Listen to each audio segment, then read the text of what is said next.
আপনি যখন আমাকে বলবেন মাজার পূজারি, আমাকে তো মাজার পূজারি বললে আপনার ইমান আছে? আপনার ইমান তো নাই। কেন? কারণ মাজার যিনি পূজা করেন উনি তো মুমিন না, মুশরিক।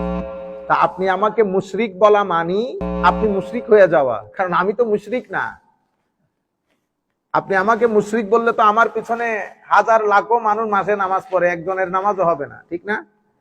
আচ্ছা, আপনিও জানেন আপনি যা বলছেন সেটা সঠিক বলছেন না, কিন্তু কিছু জিনিস আছে সেটা আপনি অভিনয় করেও করতে পারবেন না।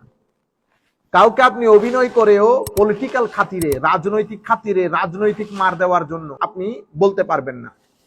তো আমি আপনাদেরকে বলতে চাচ্ছি, মাহফিল গুলাতে আমরা যাই, আপনি যখন বলেন না ঠিক কিনা বলেন, আপনি যখন ঠিক বলবেন এবং এমন মাহফিল, আমার নবীর শান একটা কথা বলা হয়েছে, আপনি ঠিক বলে চিল্লানি দিছেন, আপনি ঘরে আসতে আসতে কিন্তু আপনার ইমান চলে গেছে। খুব সেন্সিটিভ একটা জায়গা, এখানে আপনি কোনো ইফস এন্ড বাটস নাই। আমলের ক্ষেত্রে, অন্যান্য ক্ষেত্রে হিসাব করা যায়, কিন্তু ইমানের ক্ষেত্রে, আমার নবীর শানের ক্ষেত্রে কোনো হিসাব নিকাশ নাই।